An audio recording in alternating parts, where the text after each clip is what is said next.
I don't know where you're listening from. Maybe you're cleaning a kitchen, folding clothes, or heading home after a long day. Her hands move in silence, washing the same crystal glass for the third time. The sound echoes hollow in the marble-floored kitchen. I don't know where you're listening from. Maybe you're cleaning a kitchen, folding laundry, or coming home from work, staring at the clock after a long day. It doesn't matter what time it is, but I promise, today's story will surprise you. Rosa Martinez had been invisible for so long, she sometimes wondered if she truly existed at all. At 52, her weathered hands told stories of decades spent scrubbing other people's messes, her back curved from years of bending over bathtubs and baseboards, her knees aching from crawling across expensive Persian rugs that cost more than her annual salary. The mansion in the Hollywood Hills where she worked 6 days a week stood like a fortress of glass and steel, its floor-to-ceiling windows offering breathtaking views of Los Angeles sprawling below like a glittering sea of dreams. But Rosa rarely looked at those views anymore. Her eyes stayed focused on the endless tasks before her, polishing the chrome fixtures until they gleamed, scrubbing the imported Italian marble until it shone like mirrors, dusting the countless pieces of art that adorned the walls like silent witnesses to wealth beyond imagination. Every morning at 4:30, Rosa's alarm clock pierced through the darkness of her cramped studio apartment in East LA. The building was old, with thin walls that let in every sound from the neighbors: crying babies, late-night arguments in Spanish, the rumble of delivery trucks on the broken asphalt below. She would rise from her narrow bed, her joints protesting with each movement, and prepare for the journey that would take her from one world to another. 3 buses, 2 hours each way, carrying her from the reality of unpaid bills and worried phone calls from her mother to the surreal landscape of unlimited money and Arctic emotional coldness. The first bus picked her up on Cesar Chavez Avenue, where the early morning light revealed the truth about her neighborhood. Chain-link fences topped with razor wire, barred windows, walls tagged with graffiti that spoke of dreams deferred and hopes abandoned. Rosa carried her worn leather purse close to her chest. Inside it, the precious bus passes that represented her lifeline to employment, a thermos of coffee she'd made from discount beans, and a small photo of her family tucked behind her expired driver's license. The other passengers on that first bus were people like her, domestic workers, gardeners, security guards, all of them traveling toward the gleaming neighborhoods where they would spend their days maintaining the lives of people who would never know their names. Charles Wentworth III owned a fortune built on 3 generations of real estate investments, technology patents, and stock portfolios that generated more interest in a single day than Rosa earned in 3 months. His net worth, according to the financial magazines that featured him annually, exceeded $40 million, with properties scattered across California, assets in offshore accounts, and investment holdings that included everything from cryptocurrency to gold futures. But money, as Rosa would come to understand, could not fill the void in a man's soul left by devastating loss. Charles had been widowed 18 months ago when his wife Margaret died in a car accident on the Pacific Coast Highway, leaving him alone in a 12,000-square-foot mansion with their 2 teenage children and a staff of 8 employees who walked on eggshells around his grief-fueled rage. Rosa's arrival at the Wentworth estate 6 months earlier had been born of desperation on both sides. Charles's previous housekeeper, a stern German woman named Ingrid, who had managed the household for 15 years, had quit after one too many of Charles's explosive outbursts. 3 other housekeepers had come and gone in rapid succession, unable to tolerate the atmosphere of barely controlled fury that permeated the mansion like toxic gas. The employment agency had warned Rosa that this particular position was challenging, but she needed the work desperately. Her mother's diabetes medication cost $400 a month, her youngest brother Miguel was behind on his community college tuition, and her own modest apartment rent had increased for the 3rd time in 2 years as gentrification crept steadily eastward from downtown LA. Charles had barely looked at her during the brief interview conducted in his imposing home office, a room lined with leather-bound books he never read and awards from business organizations that no longer mattered to him. His desk, a massive slab of mahogany imported from Honduras, held multiple computer monitors displaying stock prices that moved in real time, numbers representing millions of dollars fluctuating with each passing second. But his attention seemed focused on something beyond those screens, perhaps on the framed photograph of his late wife that sat prominently beside his keyboard, Margaret in her white tennis outfit, smiling radiantly after winning a tournament at the country club where membership cost more than most people's annual income. The children, 17-year-old Madison and 15-year-old Tyler, treated Rosa with the casual indifference reserved for household appliances. Madison, a senior at an exclusive private school in Beverly Hills, would drop her designer clothes on the bedroom floor and leave dirty plates scattered throughout her suite, never acknowledging Rosa's presence when she cleaned up the mess. Tyler, angry at the world since his mother's death, communicated primarily through grunts and slammed doors, his expensive gaming equipment scattered across his room like electronic debris. Both children had inherited their father's capacity for emotional distance, creating walls around themselves that Rosa recognized with the sad wisdom of someone who had spent years navigating the hidden hurts of others. The other staff members, Helen the cook, James the groundskeeper, Maria the night housekeeper, and David the personal assistant, maintained a careful neutrality around Rosa, neither welcoming nor hostile, treating her as a temporary presence who would likely disappear as quickly as the others had.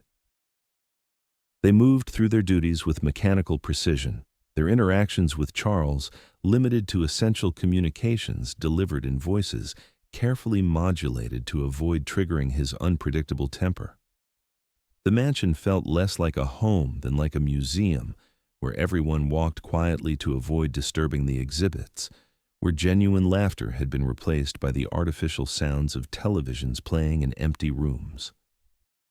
Rosa's first weeks in the Wentworth mansion were a study in adaptive survival. She learned to read the subtle signs that indicated Charles's emotional weather, the particular way he gripped his coffee cup when the stock market opened badly, the silence that descended like fog when he received phone calls from his lawyers about his ongoing dispute with his brother over their father's estate.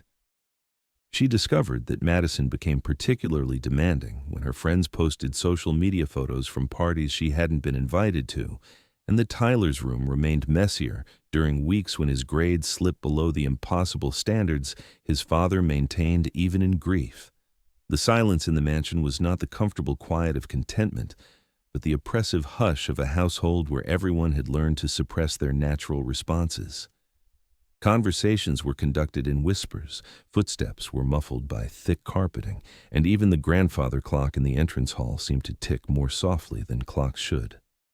Rosa found herself moving through this muted landscape like a ghost among ghosts, her presence acknowledged only when something needed cleaning, something needed fetching, something needed fixing that the wealthy family could not repair themselves.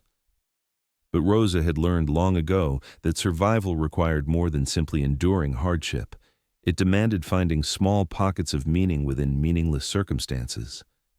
She began to notice things that others overlooked, the way morning sunlight streamed through the kitchen windows and cast rainbow patterns on the marble countertops, the particular fragrance of the jasmine growing along the garden wall, the satisfying sound of properly cleaned windows singing under the squeegee's rhythmic strokes. These tiny observations became her private treasures, small rebellions against the dehumanizing effects of invisible labor. 3 months into her employment, Rosa faced the crisis that would ultimately transform both her life and Charles Wentworth's frozen heart. Her youngest brother, Miguel, a sweet-natured 20-year-old studying automotive repair at East Los Angeles Community College, collapsed during class with severe abdominal pain that sent him to the emergency room in an ambulance. The diagnosis was appendicitis requiring immediate surgery, and while the procedure itself was routine, the hospital bills began accumulating with the merciless mathematics of American healthcare costs. Rosa's mother, calling from the hospital waiting room with panic in her voice, explained that their insurance would cover only a portion of the expenses, leaving the family responsible for nearly $8,000 in medical debt. This was money they simply did not have, money that represented more than Rosa earned in 4 months of backbreaking labor in the hills above Los Angeles, money that might as well have been $8 million for all the reality it held in their world of minimum wage jobs and stretched paychecks. Rosa had never asked for anything beyond her agreed-upon salary in all her months of employment. She had watched Charles spend more on a single bottle of wine than she earned in a week, had cleaned rooms where the furniture cost more than her family's entire apartment was worth, had organized closets filled with clothing that still bore price tags exceeding her monthly rent. But now, standing outside Charles's home office on a Thursday morning in October, Rosa felt the weight of desperation pressing down on her shoulders like a physical burden. She knocked softly on the partially open door, her weathered hands trembling slightly as she held a folder containing Miguel's hospital paperwork and discharge instructions. Charles looked up from his computer screen with the expression of annoyance he reserved for interruptions to his morning routine of monitoring his investment portfolio. His eyes, the color of the winter clouds, registered Rosa's presence with the minimal acknowledgement he gave to all household staff who dared to enter his private domain. Rosa explained the situation in her careful English, the accent of her childhood still coloring certain words despite decades of practice. She asked not for charity, but for an advance on her future paychecks, money she would earn through continued faithful service, but needed immediately to prevent her family's financial destruction. She showed him the hospital bills with their neat columns of charges, the surgeon's fee, the anesthesiologist's cost, the room charges that accumulated like interest on an impossible debt. Charles's response was swift and absolute. No. His voice carried the finality of a man accustomed to making decisions without explanation, someone whose wealth had insulated him from the desperate mathematics of ordinary people's lives. He did not look at the paperwork Rosa offered, did not acknowledge the quiet dignity with which she had presented her request, did not seem to register that this woman had served his family faithfully without complaint or criticism for 3 months. Rosa absorbed this rejection with the same grace she had learned to apply to all of life's disappointments, nodding silently and backing out of the office without argument or pleading. But desperation has its own logic. And 1 week later, Rosa found herself once again standing outside Charles's office door. Miguel's condition had improved, but the hospital's billing department had begun making phone calls about payment arrangements. Rosa's mother had taken a second job cleaning office buildings at night, her arthritis ignored in favor of financial survival. Rosa herself had applied for payday loans at predatory interest rates, had asked her parish priest for assistance, had even considered pawning the small gold cross her grandmother had given her on her 18th birthday. This time, she came prepared with documentation, not just the hospital bills, but proof of her family's income, her own employment record, letters from Miguel's doctors explaining the necessity of the surgery, and the boy's excellent prognosis for recovery. Charles's second refusal was even more curt than the first, delivered without looking up from his computer screen, where green and red numbers danced their eternal dance of profit and loss. He told Rosa he wasn't running a bank, that employees' personal problems were not his responsibility, that she should have thought about emergency expenses before taking a job that paid what hers paid. His words carried the casual cruelty of someone who had never laid awake at night, calculating whether to pay the electricity bill or buy groceries, never had to choose between prescription medications and car repairs, never had to explain to a child why they couldn't have the same things their classmates took for granted. Rosa left his office for the second time in 7 days, but something fundamental had shifted in her understanding of her employer's character. She recognized in Charles's reflexive hardness the protective shell that grief and betrayal had built around his heart, but she also saw clearly now the moral void that existed where empathy should have lived. Walking home that evening on buses filled with other tired workers, Rosa made a decision that would ultimately crack open Charles Wentworth's calcified soul and transform both their lives in ways neither could have imagined. The following Monday morning, Rosa arrived at the mansion carrying a manila envelope containing something that would prove more powerful than any pleading or argument.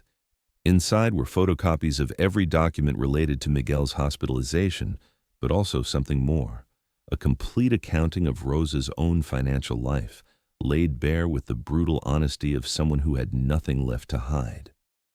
Bank statements showing her monthly deposits and the inexorable drain of living expenses, rent receipts from her East LA apartment, utility bills calculated down to the penny, grocery receipts saved from neighborhood markets where she shopped for damaged produce and marked down meat, evidence of a life lived on the margins of American prosperity, but conducted with meticulous responsibility and quiet pride. Charles was in his office as usual that morning, coffee cup steaming beside his computer while he reviewed overnight market activity from Asian exchanges. Rosa entered without knocking, her usual deference replaced by something harder and more determined. She placed the envelope on his desk directly in front of him, covering the keyboard that connected him to his digital millions. When he looked up in irritation, she met his gaze steadily and spoke with a firmness that surprised them both. She told him she wasn't asking for charity or special treatment, that she had never missed a day of work or failed to complete any assigned task to his satisfaction. She said her family's emergency was temporary, but their need was real, and that she was prepared to work additional hours, take on extra duties, or sign any reasonable contract to guarantee repayment of an advance on her salary. This time, Charles actually looked at the documents she had brought. Perhaps it was curiosity about her unusual directness, or maybe some instinct developed through years of evaluating investment risks. But he found himself examining the financial portrait Rosa had painted of her life. The numbers told a story of remarkable discipline and sacrifice, a woman supporting not just herself, but contributing to her mother's medical expenses and her brother's education while maintaining perfect credit and managing to save small amounts each month despite an income that would qualify her for government assistance programs. Her bank statements showed automatic payments to creditors, regular deposits to a Christmas savings account, small weekly transfers to a fund she had labeled simply emergency that now contained exactly $83.47. Something in those meticulously organized receipts and statements pierced through Charles's defensive indifference like a blade finding the gap in armor. Here was evidence of a life lived with more fiscal responsibility than many of his millionaire acquaintances displayed, proof of someone who understood the true value of money because she had so little of it. Rosa stood silently while he reviewed her financial reality, her hands clasped in front of her, her dignity intact despite having exposed the most private details of her economic vulnerability. When he finally looked up, the winter coldness in his eyes had begun to show the first hairline cracks.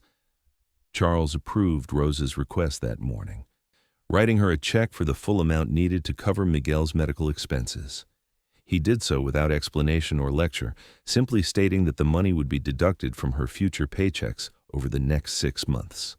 But something more significant had occurred during those moments when he studied her financial documents, a recognition of shared humanity that penetrated his grief-fortified isolation like sunlight breaking through storm clouds.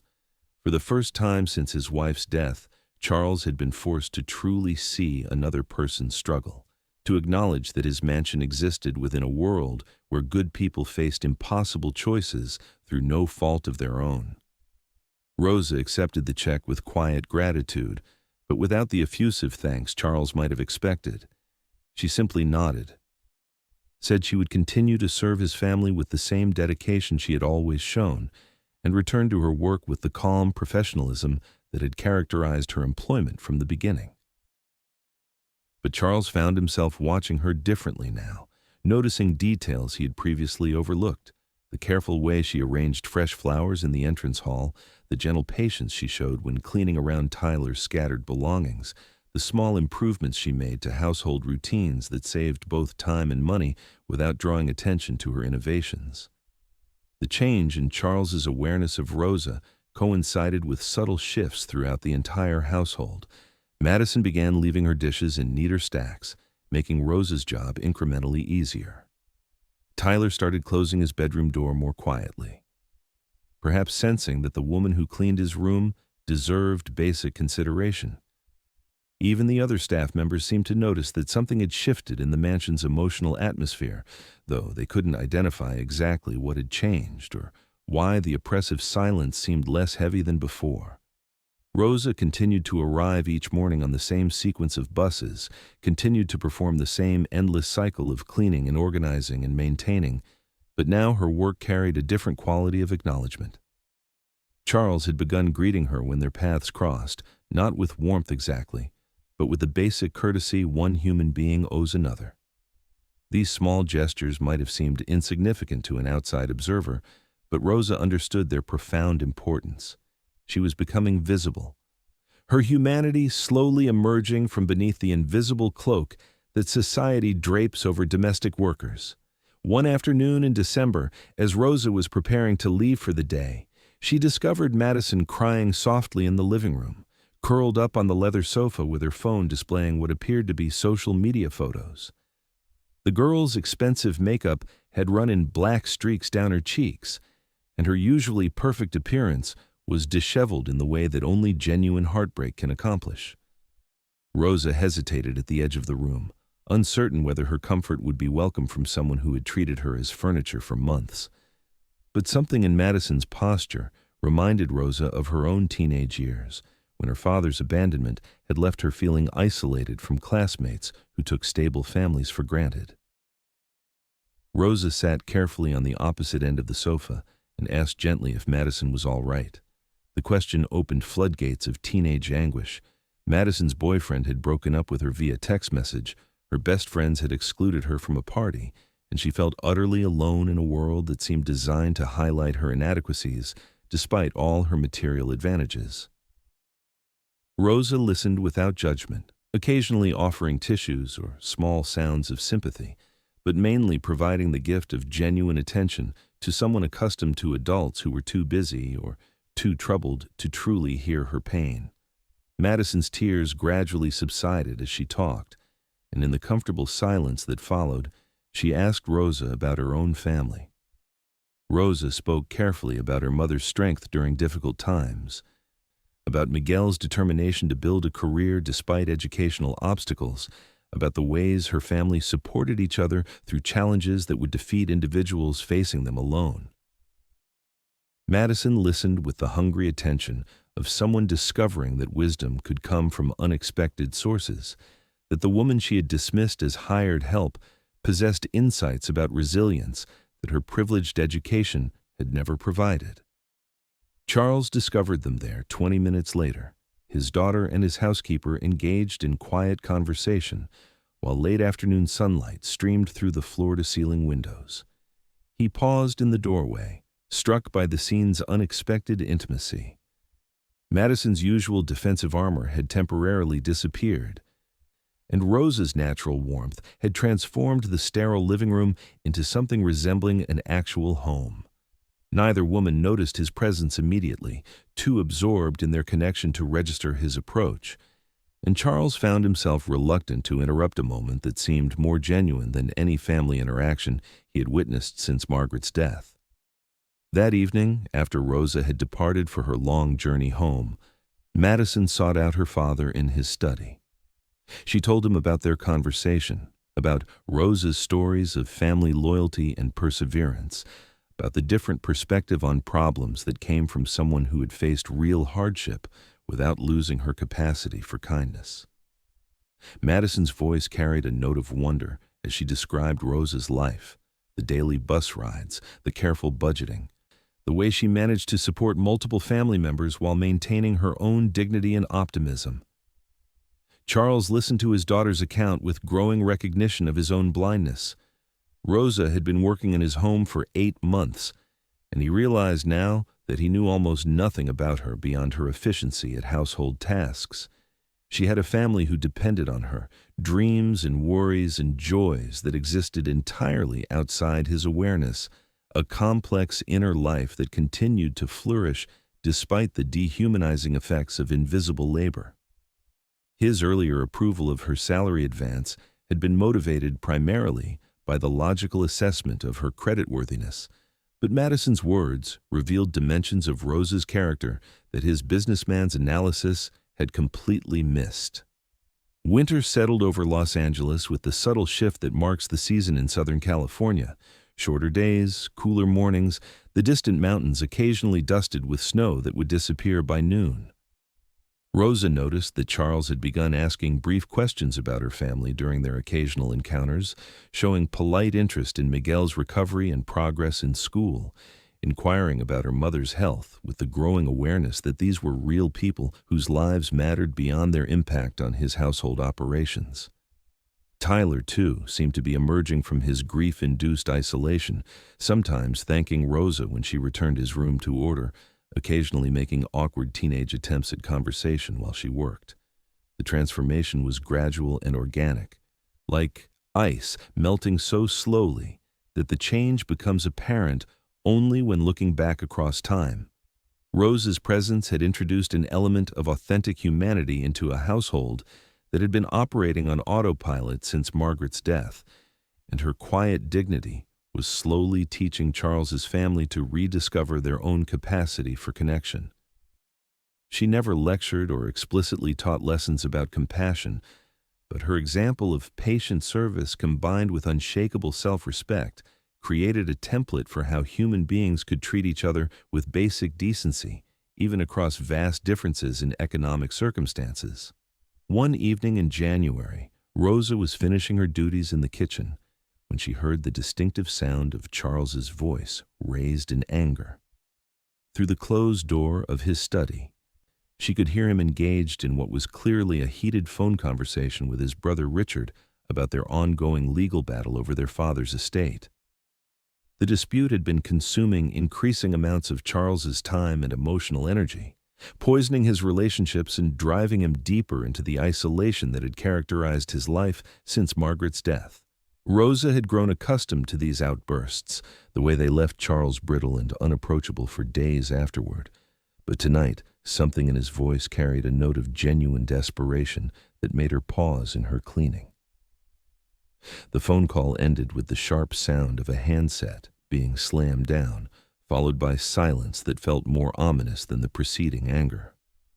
Rosa continued her work, but she remained alert to sounds from the study, some instinct warning her that Charles's emotional state had passed beyond mere frustration into territory that might require intervention. 20 minutes later, she heard the crash of something heavy hitting the wall, probably one of the awards from his desk, followed by the sound of sustained sobbing that seemed to emerge from some place deeper than grief. Rosa found herself moving toward the study before conscious decision had been made. The door was slightly ajar, and through the opening she could see Charles slumped forward in his leather chair, his head buried in his hands, his shoulders shaking with sobs that seemed to be tearing something vital from his chest. The powerful businessman who ruled his small empire through force of will and financial intimidation had been reduced to a broken man, weeping alone in a room filled with symbols of success that no longer held any meaning for him. Rosa knocked softly on the door frame and waited for permission to enter. Charles looked up with eyes red from crying and asked what she wanted, his voice harsh with embarrassment at being seen in such vulnerability. Rosa said simply that she had heard him fall and wanted to make sure he wasn't injured, offering him the dignity of a plausible explanation for her concern while making it clear that she was available if he needed assistance. Charles stared at her for a long moment, perhaps recognizing in her careful phrasing the same consideration she had shown Madison during her breakdown. The gift of witnessing pain without judgment or pity. Charles began talking then, words spilling out in a torrent that seemed to surprise him as much as Rosa.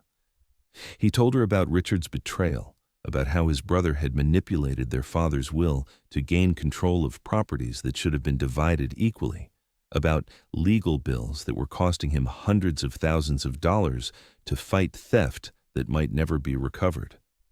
But more than the money, Charles explained, The betrayal had shattered his last connection to family, leaving him truly alone in the world, except for his children who were too young and too damaged by their mother's death to provide the emotional support he desperately needed. Rosa listened without offering advice or false comfort, understanding that Charles needed to voice his pain more than he needed solutions. She had seen this same pattern in her own family when crisis struck, the necessity of speaking suffering aloud before healing could begin. The human requirement for witness to validate that pain was real and justified. When Charles's words finally exhausted themselves, Rosa spoke briefly about her own experience with family betrayal, how her father's abandonment had taught her that people could inflict the deepest wounds on those who loved them most, but that survival required learning to find strength in relationships that proved themselves reliable over time. Charles looked at Rosa with new recognition as she spoke, seeing perhaps for the first time that the woman who cleaned his house and organized his life possessed hard-won wisdom about enduring loss and rebuilding trust. Her calm acceptance of life's inevitable disappointments, her ability to continue functioning with grace despite economic uncertainty and family responsibilities, suddenly appeared not as passive resignation, but as active courage. Rosa had faced her own versions of betrayal and abandonment without losing her fundamental faith in human decency. And her example suggested that Charles might find a similar path forward if he could learn to look beyond his immediate pain. From that evening forward, Charles's relationship with Rosa began to evolve beyond the traditional employer-employee dynamic toward something resembling mutual respect between adults who had both been tested by life's cruelties. Charles started asking Rosa's opinion about household decisions, not because her domestic knowledge was superior to his, but because her perspective had proven valuable in ways that transcended professional expertise. Rosa, meanwhile, began to see glimpses of the man Charles had been before grief and betrayal had hardened his heart, someone capable of genuine caring when his defensive walls were temporarily lowered. The change was most apparent in Charles's interactions with his children. Madison noticed that her father had begun asking about her day with actual interest rather than perfunctory obligation. And Tyler found that his mood swings were met with patience rather than either indifference or irritation. Charles was learning from Rosa's example how to provide emotional support without trying to fix every problem, how to listen without immediately offering solutions, how to acknowledge pain without minimizing its reality. These were skills that his business training had never taught him, lessons about human connection that could only be learned through careful observation of someone who had mastered the art of caring for others. By early spring, the mansion had been transformed into something that actually resembled a family home. Laughter was heard more frequently, conversations occurred naturally rather than being forced, and the oppressive silence that had characterized the house since Margaret's death had been replaced by the comfortable sounds of people who genuinely enjoyed each other's company. Rosa's influence had been subtle but profound, like a master gardener who knows that the most beautiful growth happens gradually and cannot be rushed through artificial means. But life, as Rosa had learned through hard experience, rarely allows happiness to exist without testing it through unexpected challenges. The crisis that would ultimately prove the depth of the transformation Rosa had worked in the Wentworth household arrived on a Tuesday morning in April, delivered with the casual cruelty that fate reserves for moments when people are beginning to believe that suffering might finally be behind them.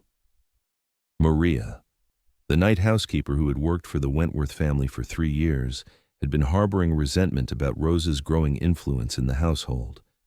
Maria's own relationship with Charles had never progressed beyond professional courtesy, and she watched with increasing jealousy as Rosa seemed to effortlessly command the respect and attention that Maria felt she deserved after years of faithful night shifts.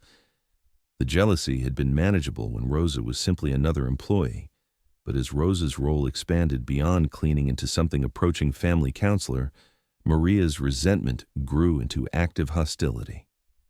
The opportunity for revenge presented itself when Madison's diamond tennis bracelet went missing from her bedroom. The bracelet, a 16th birthday gift from her parents worth $15,000, had been carelessly left on Madison's dresser after a night out with friends. When Madison discovered it was gone and raised the alarm, suspicion naturally fell on the household staff who had access to the family's private quarters. Helen, the cook, had been with the family for 12 years and was above suspicion. James, the groundskeeper, worked exclusively outdoors, and David, the personal assistant's integrity had been proven through years of handling sensitive financial information.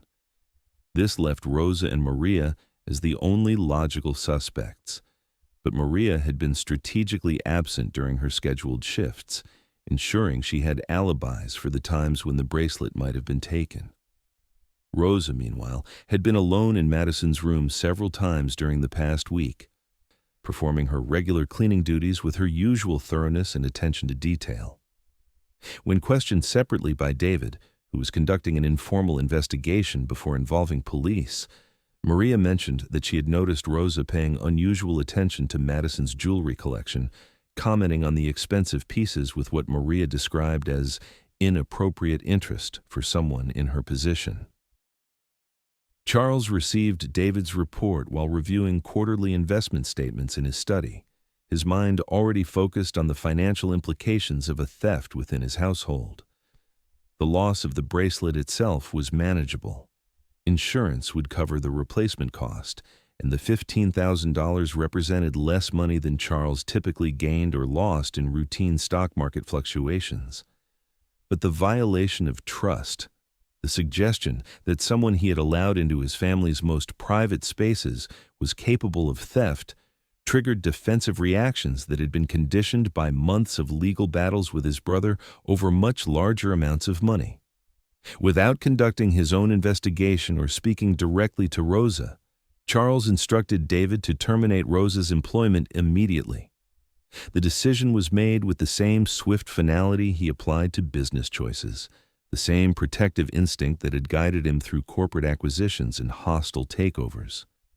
Rosa was to be informed that her services were no longer required, that her final paycheck would include appropriate severance compensation, but that she should not return to the house under any circumstances.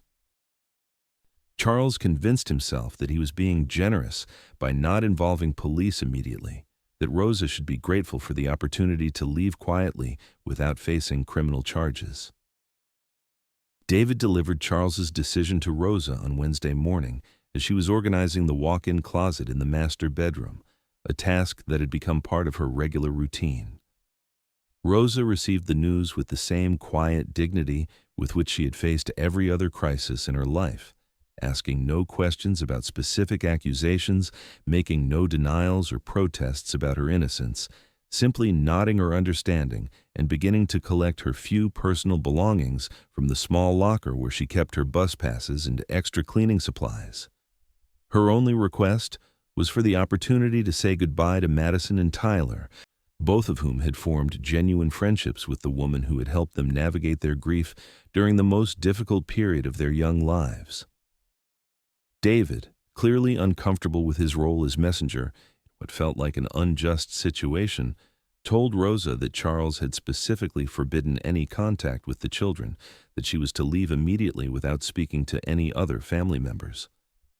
Rosa absorbed this additional cruelty without visible reaction, understanding that Charles's business instincts were now in control, that the man who had begun to show genuine human warmth had been submerged beneath protective mechanisms designed to prevent further betrayal and loss.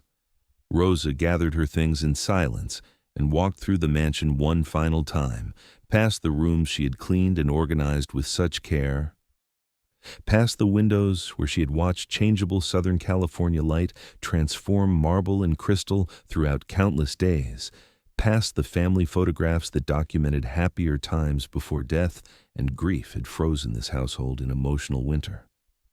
She paused briefly at the kitchen window where she had often stood during break moments, looking out at the jasmine-covered garden wall while drinking coffee from the chipped mug she had brought from home, because it reminded her of her mother's kitchen in East L.A. The door closed behind Rosa with a soft click that seemed to echo through the mansion like a gunshot. Madison, returning from school that afternoon, found the house somehow emptier, despite nothing visible having changed, the familiar sounds of Rosa's presence notably absent from the usual symphony of household activity. When Madison asked David about Rosa's whereabouts, she was told simply that Rosa no longer worked for the family, that other arrangements had been made for household cleaning, and that she should direct any further questions to her father. Madison confronted Charles that evening with the directness that teenagers apply to situations adults prefer to handle with diplomatic evasion. She demanded to know why Rosa had been fired, what had happened to prompt such sudden action, and why she had been denied the chance to say goodbye to someone who had become genuinely important to her emotional well-being.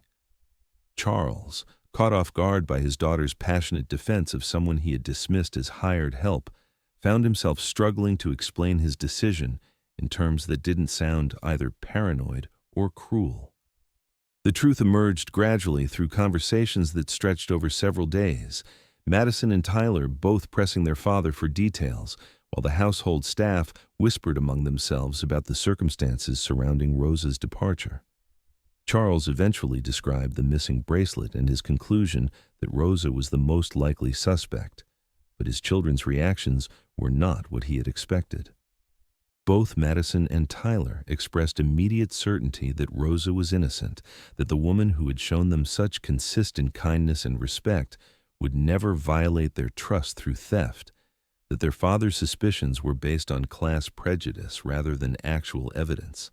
Tyler, normally the less vocal of the two children, surprised his father by describing specific instances of Rosa's honesty.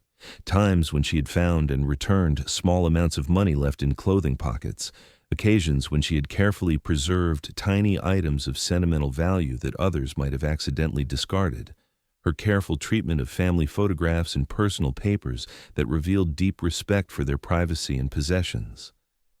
Madison added her own observations about Rosa's character, the way she had never shown the slightest interest in material possessions beyond basic respect for their care and maintenance. Charles found himself defending a decision that was beginning to feel increasingly questionable under his children's scrutiny. He pointed out that Rosa was the only person with both opportunity and motive for the theft, that her precarious financial situation created understandable temptation when faced with valuables worth more than she earned in an entire year, that protecting the family's security required making difficult choices based on logical probabilities rather than emotional preferences. But even as he articulated these arguments, Charles could hear how they sounded to his children, like the reasoning of someone who had never learned to trust anyone outside his immediate family circle.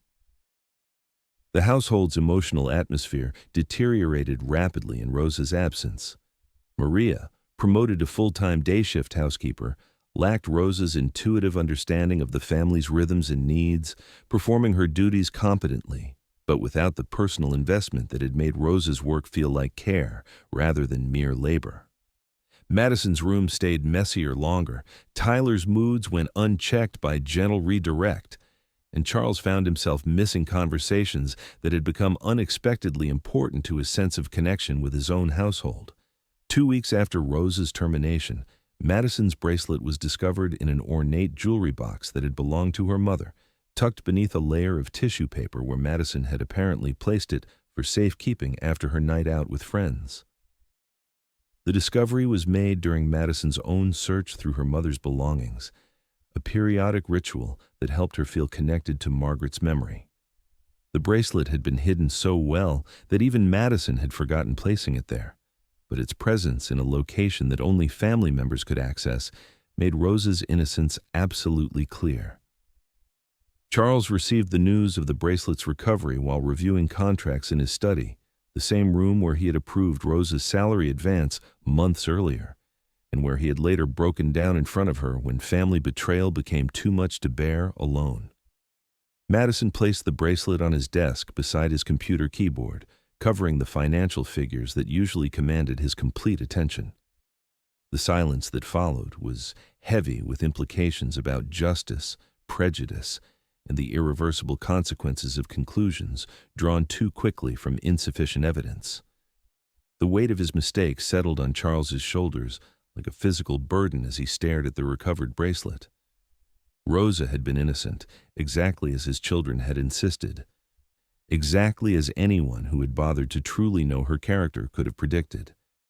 His decision to fire her immediately without investigation had been motivated not by logical security concerns, but by the defensive mistrust that had governed his relationship since Richard's betrayal had taught him that even family members could prove false. Rosa had become a casualty of Charles's inability to distinguish between protective caution and destructive suspicion.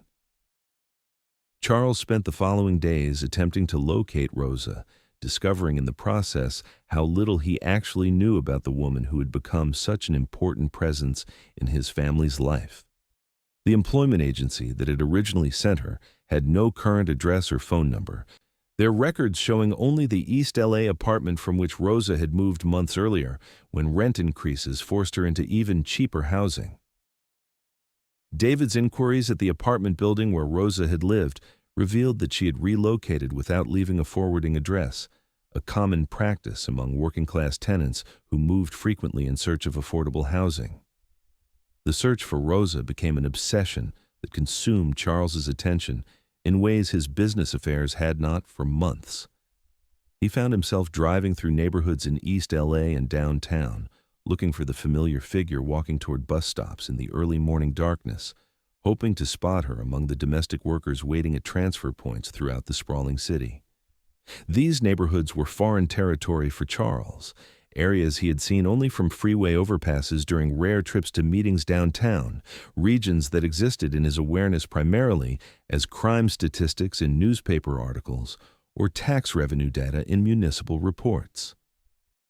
Searching for Rosa forced Charles to confront the reality of how most Los Angeles residents actually lived, the vast majority of the city's population for whom his own lifestyle of gated communities and luxury automobiles represented impossible fantasies.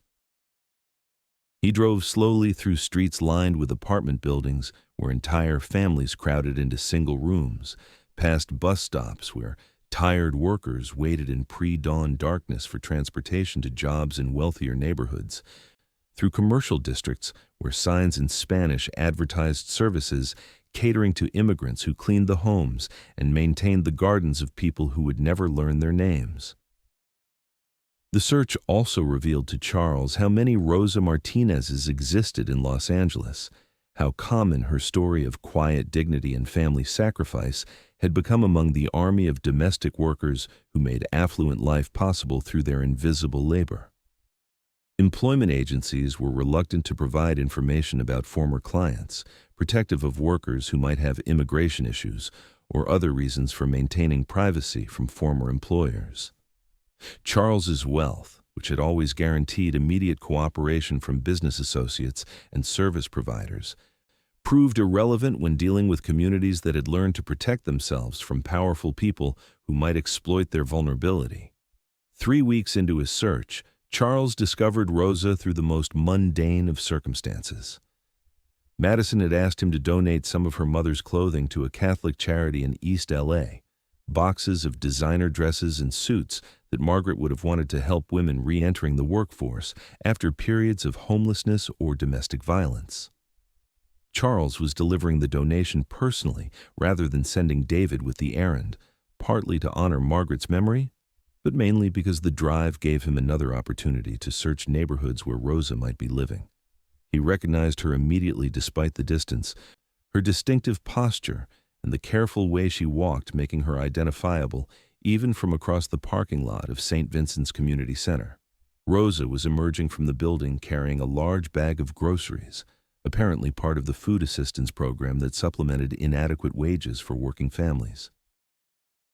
Charles sat in his car for several minutes, watching Rosa organize her groceries and check the bus schedule posted at the nearby stop, suddenly uncertain about how to approach a woman he had wronged so profoundly through his suspicion and haste. When Charles finally approached her, Rosa's reaction was neither hostile nor welcoming, simply the calm acknowledgement of someone encountering a figure from her past without emotional investment in the outcome. She listened quietly as Charles stumbled through an explanation of the bracelet's recovery, and his recognition that she had been falsely accused, his apologies sounding increasingly inadequate as he spoke them aloud. Rose's responses were polite but distant, acknowledging his words without absolving him of responsibility, accepting the vindication of her innocence without expressing gratitude for his tardy recognition of the truth. Charles found himself asking Rosa to return to work for his family, offering increased salary and additional benefits as compensation for the injustice she had suffered. But Rosa's answer was immediate and final.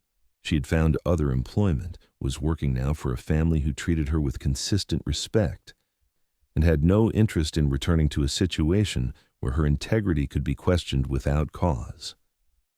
Her calm refusal carried no anger or recrimination, simply the boundary setting of someone who had learned to protect herself from environments that failed to recognize her fundamental dignity.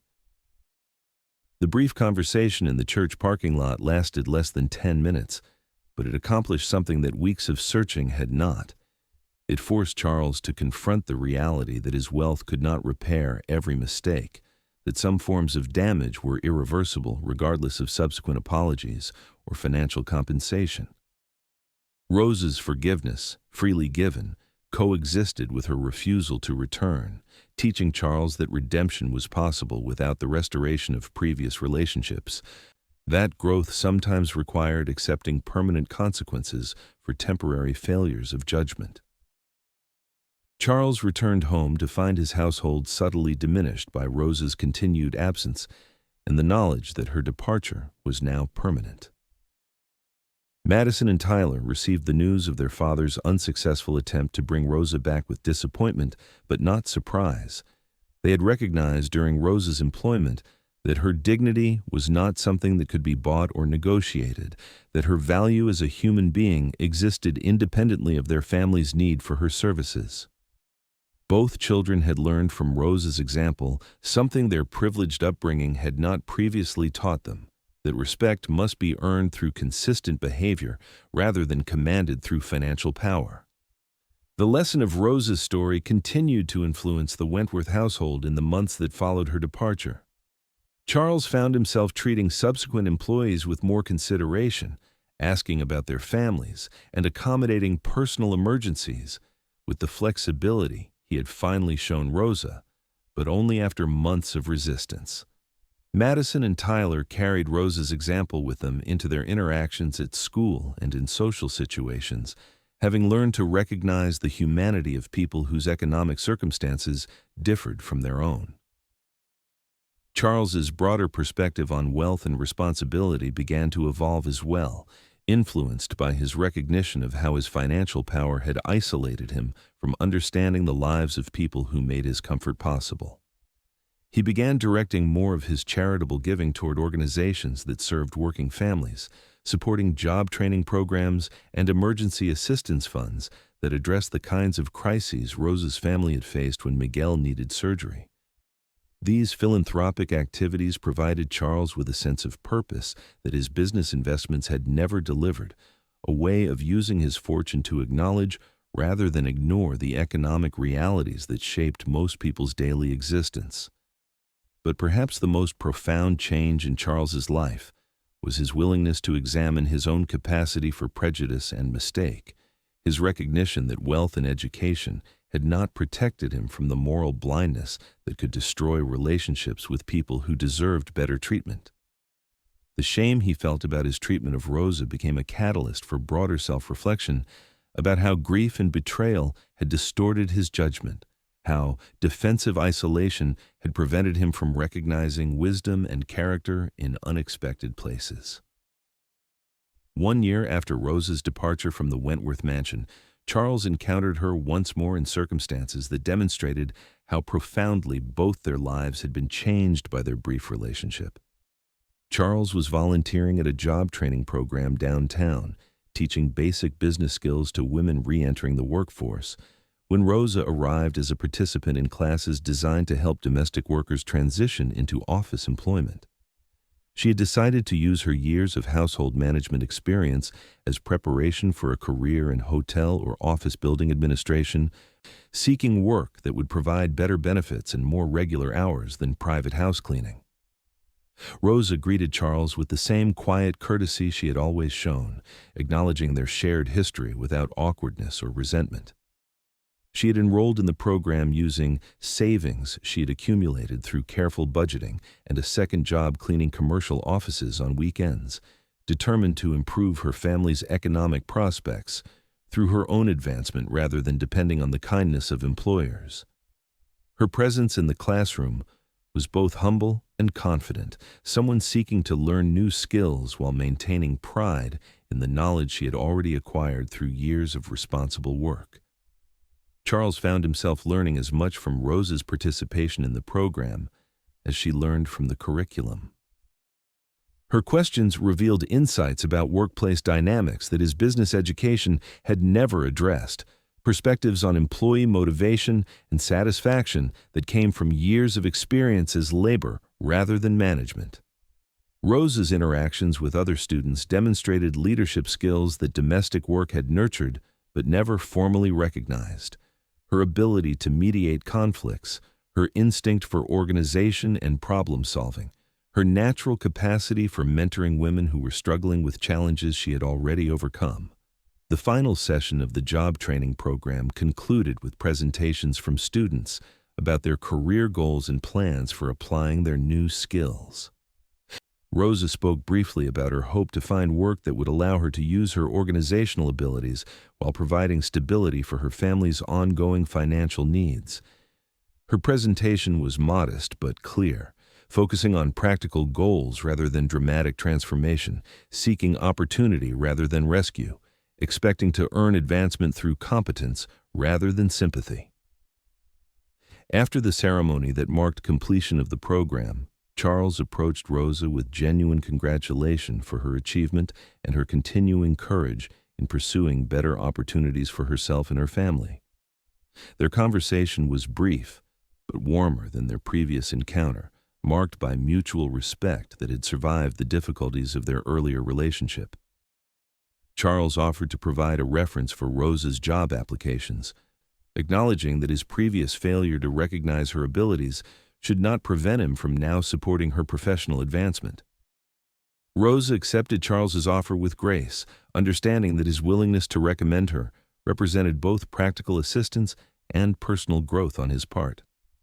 Their parting was cordial, but without expectation of future contact.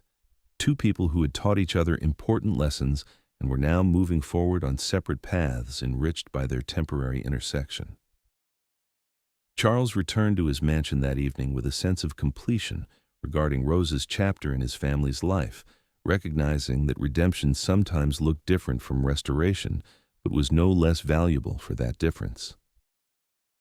The story of Rosa Martinez and Charles Wentworth illustrates truths about human dignity and recognition that extend far beyond their specific circumstances.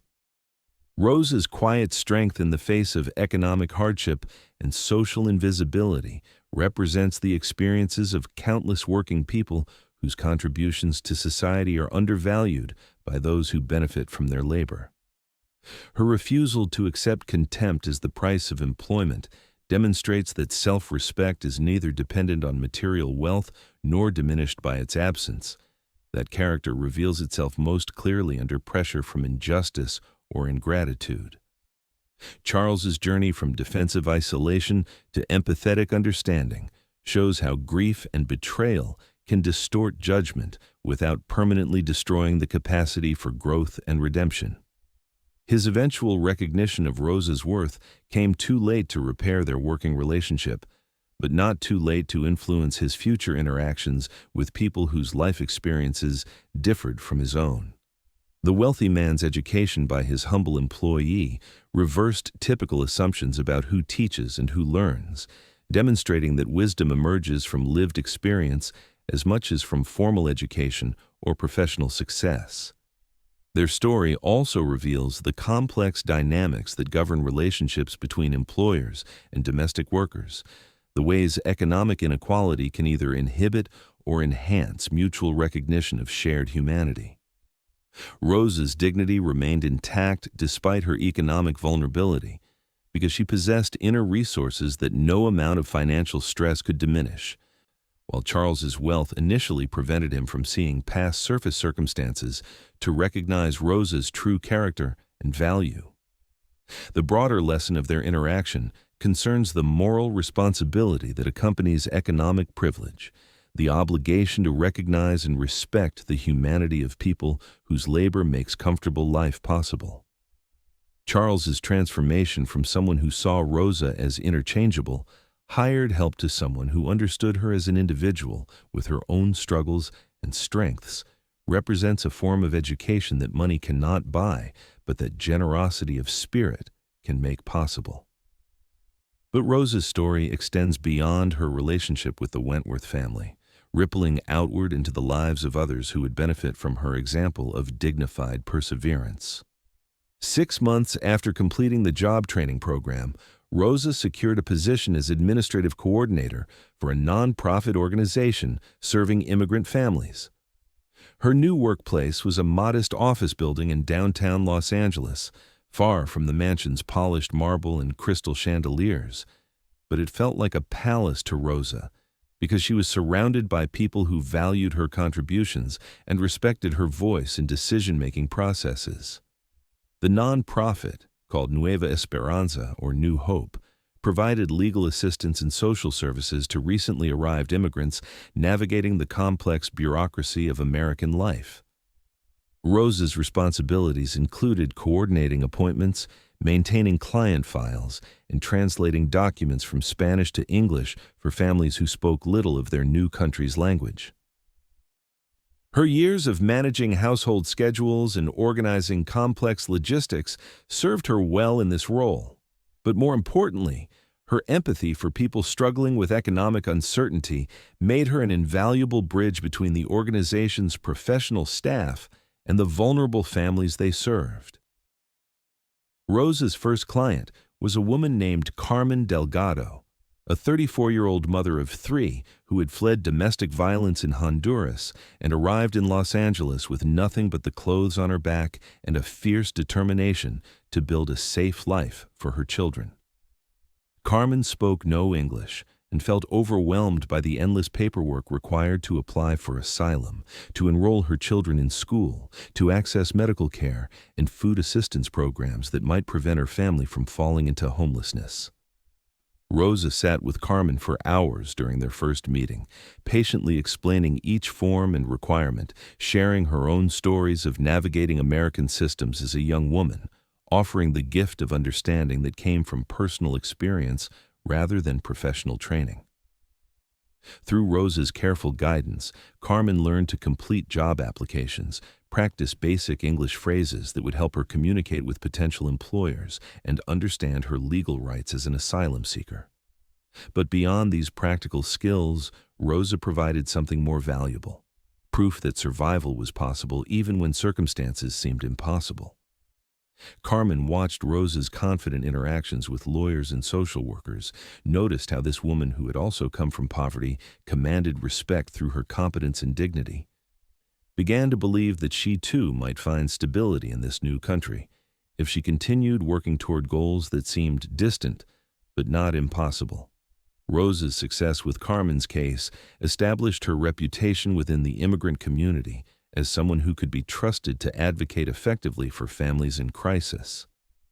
Word spread through churches and community centers that Nueva Esperanza had a staff member who truly understood what it meant to balance multiple jobs while supporting extended family, who knew the difficulty of maintaining pride while accepting assistance, who could explain complex legal processes in language that made sense to people whose formal education had ended in elementary school due to economic necessity.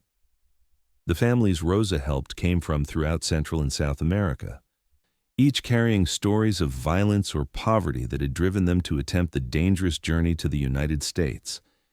She worked with Maria Elena, whose teenage daughter had been threatened by gang members in El Salvador, and who now cleaned offices at night while studying to pass the exam that would allow her to work as a nurse in California. There was Roberto, whose small farm in Guatemala had failed after years of drought, who found work as a day laborer in construction but dreamed of saving enough money to bring his wife and children to join him in Los Angeles. Each case required Rosa to navigate different agencies and systems, to advocate with immigration officials who seemed to view every application with suspicion, to coordinate with lawyers who donated their time but had limited availability for clients who couldn't pay market rates for legal representation. Rosa learned to write compelling letters explaining why families deserved asylum protection, to organize documentation that proved their claims of persecution, to prepare her clients for interviews where nervous mistakes might result in deportation back to the dangers they had fled. The work was emotionally demanding in ways Rosa had not anticipated when she accepted the position. She absorbed the trauma of families who described beatings and threats they had endured, witnessed the fear of parents who worried constantly about their children's safety, saw the exhaustion of people who worked multiple jobs but still couldn't afford adequate housing or health care. Rosa found herself staying late many evenings to comfort clients who broke down during appointments, offering tissues and quiet presence while they grieved for the countries they had been forced to leave behind, the family members they might never see again, the dreams they had abandoned in favor of basic survival. But the work also provided rewards that domestic service had never offered. When Carmen received approval for her asylum application and could legally remain in the United States with her children, she hugged Rosa with tears of gratitude and joy that validated months of careful preparation and advocacy. When Maria Elena passed her nursing exam and secured a position at a community clinic where she could help other immigrant families, she credited Rosa with teaching her that persistence could overcome seemingly impossible obstacles. Roberto's successful petition to bring his family to Los Angeles resulted in a celebration at Nueva Esperanza, where his wife and children met the woman who had made their reunion possible. Rosa's growing expertise in immigration law and social services led to opportunities for leadership within the organization. She was promoted to supervise other client advocates, training new staff members in the combination of legal knowledge and cultural sensitivity that effective immigrant assistance required. Her workshops on trauma-informed service delivery drew attendees from other nonprofits throughout Los Angeles, professionals who recognized that Rosa's insights came from lived experience rather than academic study, but were no less valuable for that authentic foundation. The promotion came with a salary increase that finally allowed Rosa to move from her crowded studio apartment to a small one-bedroom unit in a safer neighborhood. The new apartment had a real kitchen where she could cook meals instead of surviving on food prepared on a hot plate, windows that overlooked a courtyard garden instead of a parking lot, and most importantly, enough space for Miguel to visit during his college breaks without sleeping on the floor. The apartment wasn't luxurious by any standard, but to Rosa, it represented triumph over the economic insecurity that had shadowed her adult life. Proof that steady work and careful saving could eventually lead to improved circumstances. Rosa's mother, now 73 and managing her diabetes with medication that Rosa's improved salary made reliably affordable, visited the new apartment for the first time on Rosa's 54th birthday. They sat together at Rosa's small dining table, drinking coffee from matching cups that Rosa had purchased as a celebration of having a real home instead of temporary shelter. Rosa's mother marveled at her daughter's success, not just the promotion and better apartment, but the transformation from someone whose potential had been constrained by economic necessity into a professional whose expertise was sought by colleagues and valued by supervisors. The conversation that afternoon touched on the years of struggle that had preceded Rosa's current stability, the periods when she had wondered if sacrifice and hard work would ever lead to anything beyond mere survival. Rosa's mother reminded her of the teenage daughter who had worked weekends in addition to attending school, who had contributed her small wages to family expenses instead of saving for college, who had never complained about the choices sacrifice required, but had always maintained faith that better circumstances were possible through patience and persistence. Looking back on her employment with the Wentworth family from the perspective of her new position, Rosa could see how even that difficult experience had contributed to her current success. The skills she had learned managing a complex household had translated directly into coordinating services for immigrant families whose needs were often urgent and multifaceted. Her experience navigating the emotional dynamics of a grieving family had prepared her to provide support for clients whose trauma required healing alongside practical assistance. Even Charles's initial rejection of her request for help and his later recognition of her worth had taught Rosa valuable lessons about advocating effectively for the vulnerable while maintaining professional dignity when facing institutional resistance.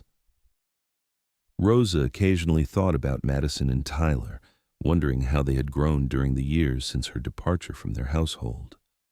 She hoped they had carried forward some of the lessons about empathy and respect that their conversations had explored, that their privilege had been tempered by awareness of how most people lived and worked.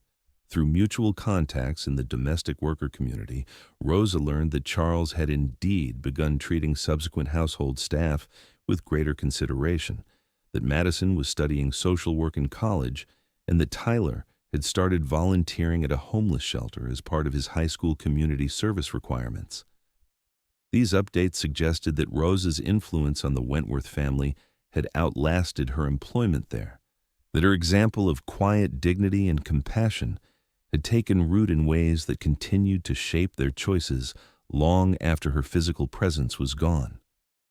The knowledge provided Rosa with satisfaction that her time in their household had accomplished something beyond mere economic survival, that her work there had contributed to their growth as human beings, as well as their material comfort. But Rosa's deeper satisfaction came from her current work with Nueva Esperanza, the daily opportunity to help families navigate systems that could either provide pathways to stability or create additional obstacles to success. Each client she assisted represented someone whose potential might otherwise have been wasted due to language barriers or unfamiliarity with American bureaucracy, whose children might achieve dreams that had been impossible in their parents' countries of origin. Rosa's advocacy opened doors that might have remained closed, connected families with resources that could prevent crisis, and provided hope that survival could eventually lead to something approaching prosperity. The immigrant families Rosa served reminded her daily of her own parents' courage in leaving everything familiar to seek better opportunities for their children. The determination she witnessed in clients who worked multiple jobs while learning English, who shared cramped apartments with extended family to save money for their children's education, who maintained pride despite the condescension they faced from people who viewed them as burdens rather than contributors to American society, reflected Rosa's own family's history of sacrifice and persistence. Rosa's work also brought her into contact with other professionals who had achieved success despite starting from backgrounds similar to her own. The lawyer who supervised Nueva Esperanza's legal clinic was the daughter of farm workers who had earned her law degree while supporting 3 children as a single mother. The social worker who coordinated mental health services was himself an immigrant from Guatemala who had learned English by watching television after his construction shifts ended each evening. Their stories provided Rosa with a larger context for her own journey, evidence that individual achievement was possible within systems that often seemed designed to prevent advancement by people from working-class backgrounds. As Rosa approached her second anniversary at Nueva Esperanza, she began considering possibilities for further education that might expand her ability to help immigrant families. The organization offered tuition assistance for employees who wanted to pursue degrees related to their work, and Rosa was exploring social work programs that would build on her practical experience while providing theoretical frameworks for understanding trauma and recovery. The prospect of returning to formal education after decades in the workforce felt intimidating but exciting, a chance to honor the intellectual curiosity that economic necessity had forced her to suppress during her younger years. Rosa's story continued to unfold in directions she could not have predicted during those early morning bus rides to the Wentworth mansion. When her horizon seemed limited to the endless cycle of cleaning and organizing and returning home to economic uncertainty. Her journey from invisible domestic worker to respected advocate illustrated possibilities that existed for people whose potential had been overlooked by educational and economic systems that often failed to recognize talent in unexpected packages. But perhaps most importantly, Rose's story demonstrates that dignity and worth are not dependent on external validation or material success. That character reveals itself through daily choices rather than dramatic moments, that the most profound changes often happen gradually through accumulated acts of courage and compassion.